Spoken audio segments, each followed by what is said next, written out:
Welcome back to my channel. I have gotten a lot of requests for my reloading cards, and if you subscribe to my channel, I will be happy to send you a PDF. One's a PDF, one's a Word file where there's 2 per page. I put this on cardstock, hole punch it, and then I put it inside of a data book. So what I do is, before I go to the range, I'm taking this load of this super performance loads with some LRXs. I write on the round there's 45.4 grains of super performance and LRXs. Okay, this is for a 6.5 Creedmoor, Starline brass, and Winchester primers. There's 3 loads there, and I will have 3 cards. And as you can see, that's 45 grains, 45.4. And I will have this information filled out. Then when I go to the range, we're going to do the date, the time, the location, elevation, humidity, temperature, pressure, mirage. I will record the wind. And anyways, then every time when I shoot in saving the targets, I will record the impacts on this target. And then I'm going to shoot over a chronograph, and we're going to put the velocities in here, and then I'll put it in an Excel sheet that was designed by a 6.5 guys, and I will figure out my SDs, and that way I can go back and look at which ones are grouping better and which ones have the lowest SDs. That's the 2 things I'm after.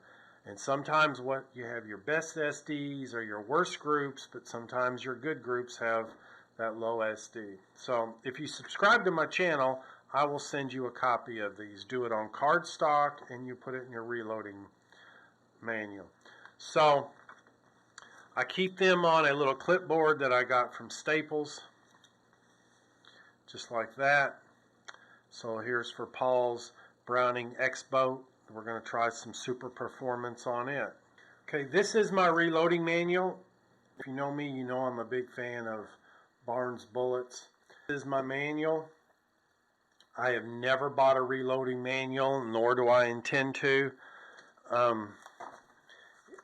For Barnes, if you call them, email them, they will send you all their load data, everything you need. The one that I do not like is Hornady. They tell you that if you want our load data, you have to buy our $40 book. So I go to Bass Pro and open one of their books and take my cell phone out, take a picture of it, take a Staples, and have them printed out.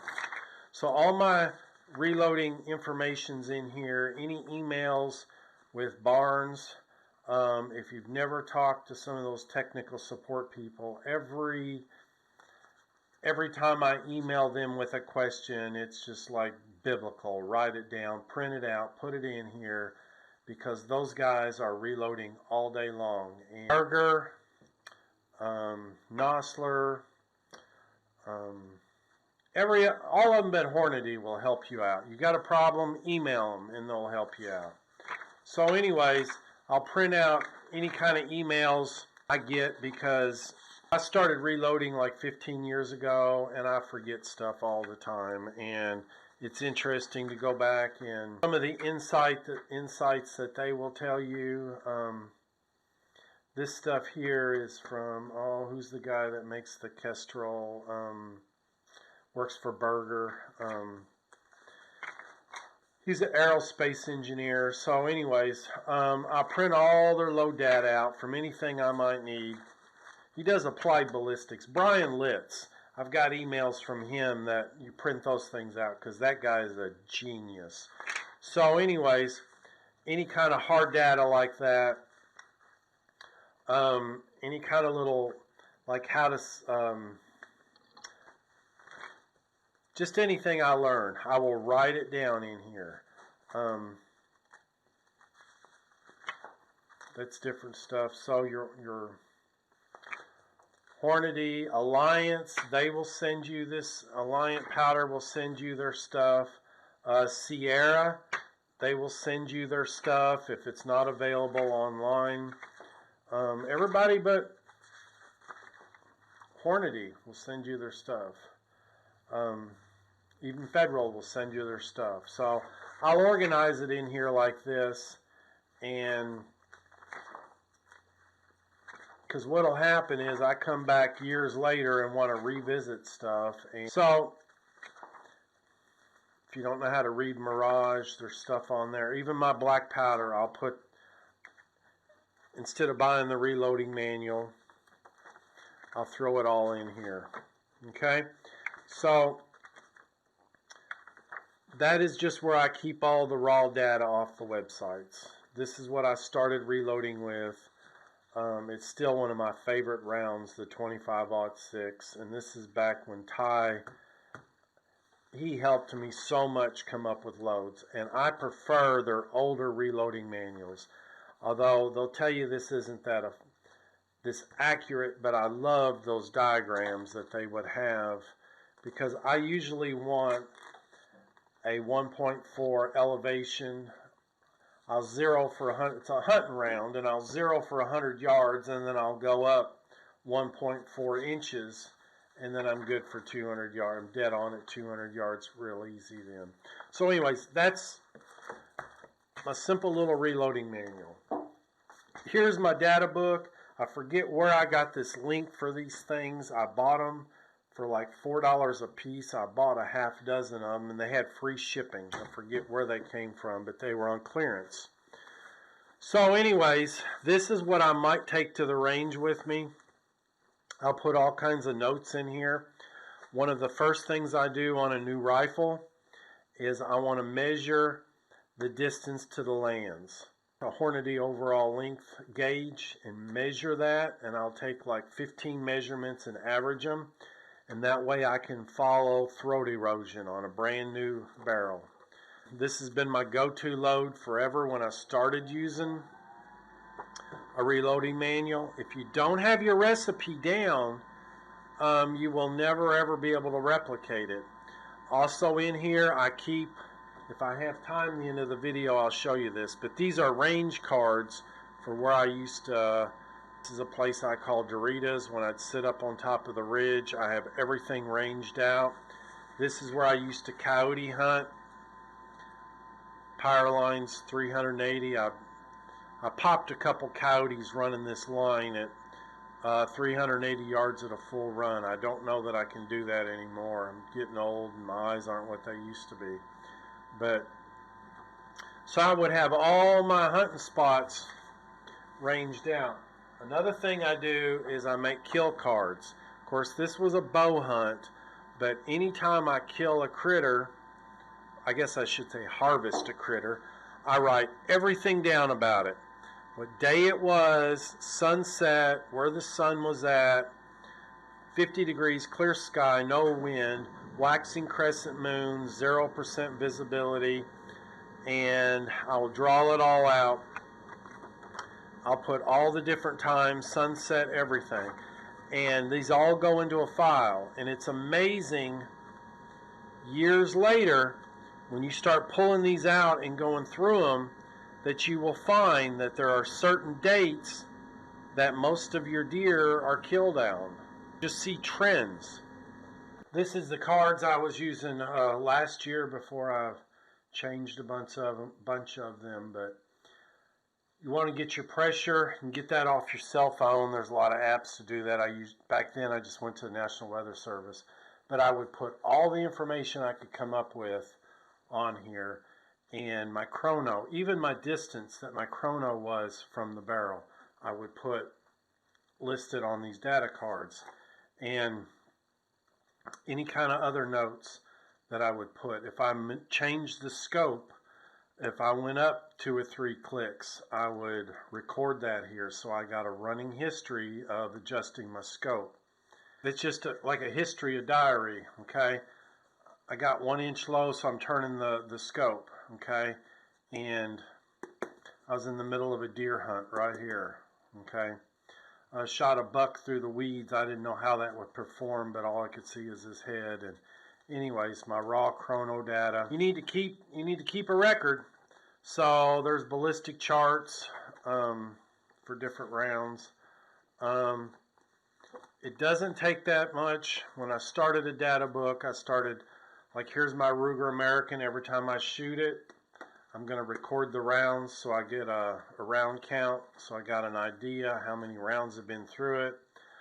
When I was learning to mill dot, I'd use these charts a little bit, and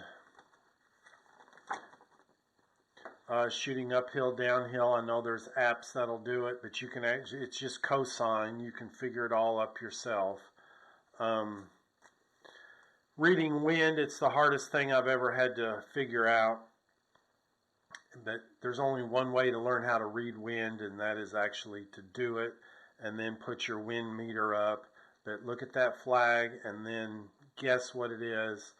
Low Light from Sniper's Hide's got a really good podcast on doing it. And to learn to read the wind, you have to watch it every single day. Every day when I would go to work, across the street there was a flag out in the middle of a big field, an American flag, and I would look at that flag and guess what the wind was, and then I would go look it up off the National Weather Service's website. I don't know if Onyx does it. There's another one called Hunt Stand that'll give you your area, your wind in your areas. So you're basically formulas. I just throw all that kind of stuff in there. Anyways, here's another one on looking at the wind and figuring out how. Anyways, I have 3 different books on reading the wind. Some of my earlier load developments, I really hadn't decided on what format to use at that time. So a lot of this stuff needs to come out of here. Target height in your mill dots to convert it at the target height. Some of this stuff you guys have probably seen before, but converting mils to MOA, there's your formula on doing that. I stole this from a lot of other people.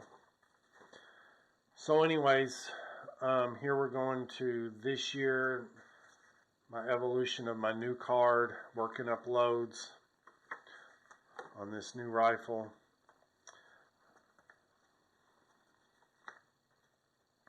Once again, I have all this filled out. I shoot, record my shots, write my velocities from the chrono down, and then when I get home I'll figure the SDs. And here we got a 5-shot group. That's awesome. I adjusted the scope a little bit, starting to narrow in what I want. My SDs, I'm still not happy. We got a 16 SD, but we got some good groups going on here. See, I put a scope adjustment. If you notice, these rounds to these rounds is after I made this scope adjustment. You want to write it down so you know. Now we're really starting to hone in here, starting to group really nice.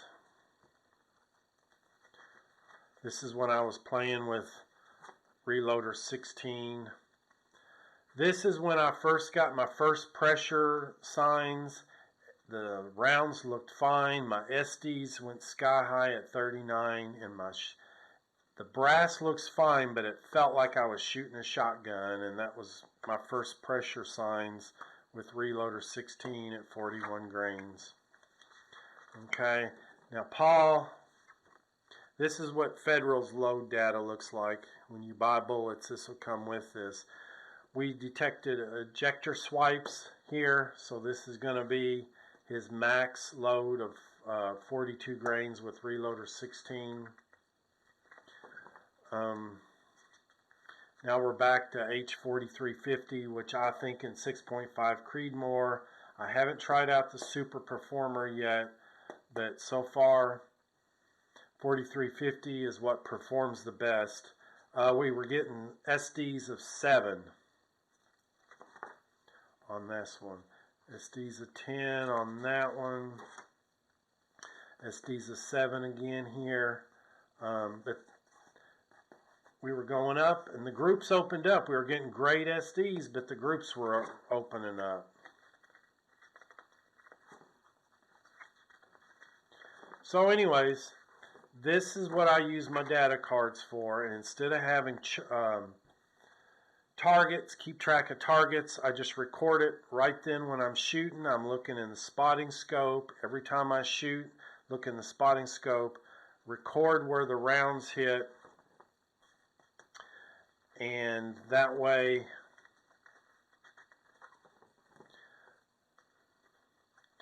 here we go. Look how these rounds opened up, and Paul says it's just too hot.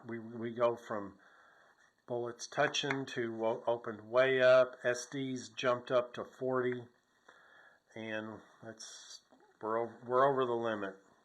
Okay, we're over the published limit. Range with me a lot of times. All I'm going to do is carry these cards and record the data. Here are some more range cards. This range card is pre-filled out off Google Earth, and I've got the sun, sunrise, sunset. So whenever a kill was made, all I have to do is write this information in. But if you look at this after the last 10, 20 years, you start to see second weekend of gun season, November 18th, 6 a.m. You'll start to notice a trend around November 17th and 18th. I've killed most of my deer. And I'll actually map the patterns that they run. I also put what I wore and the weather conditions. And I've started to notice another thing. I mean, we must be having global warming, because I sure noticed back 10 years ago it was sure a lot colder than it is today. So anyways, you'll see that same one. A couple years later, I put the moon in there. A lot of times I'll put notes on the back, what I wore, if I was cold, warm, and different stuff. So there was a lot of activity here.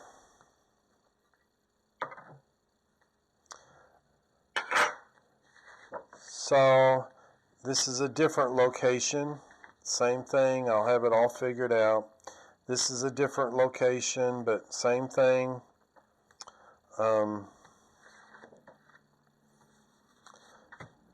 So no matter what, I'll make these range cards. And whether I'm bow hunting or gun hunting, but anytime there's a harvest, and even if it's not harvested, a lot of times I make them just to show patterns. Where they were at. November 13th, November 20th. This was interesting. Here we are, November 24th, and I thought the rut was over with, but I looked back 10 years, and I had 4 does, or I'm sorry, I had 4 bucks chasing a doe across this field at, I guess it was 7:30. I don't know. There was one of those days midday, and I thought it was strange. But anyways, I'll also put, this here took 3 shots to bring this deer down. And that's back when I used to use rages and I was having major failures. The rages that had the O-rings in them, if you remember those. So I'll put any kind of deer activity. November 16th, you'll start noticing a trend. A lot of these is November 16th, 17th, something like that.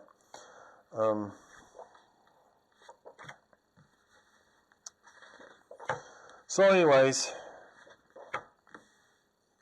it's interesting to look at the trends over time.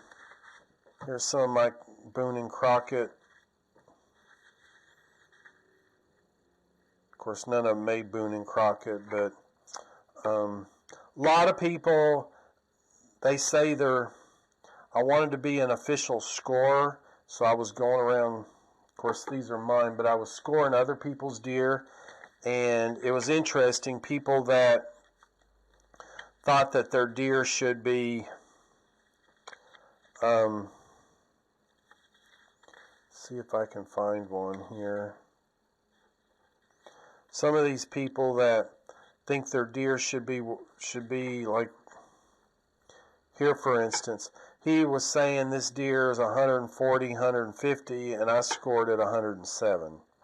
So there's a lot of people that don't realize, and if it's all about symmetry, and if you've got one that's got antlers that are higher on one side than the other, those are actually, see, this one here lost 2 2/8 inches because they were higher. But anyways, I just thought I'd include that because a lot of people don't realize, a lot of people claiming, oh, this is a 150 class deer, and when I actually score it, it came out to 107. There's a local Uncle Lee's. The reason I wanted to get into this, Uncle Lee's had a big buck contest, and I went in there and I was looking at their scoring system, and they must have their own scoring system because they're sitting here calling these 200 class deers that I wouldn't rate 100, and there's a lot of people, I don't think they understand how to actually score deer according to Boone and Crockett. They're just taking all these measurements. The one measurement that I think's throwing people off is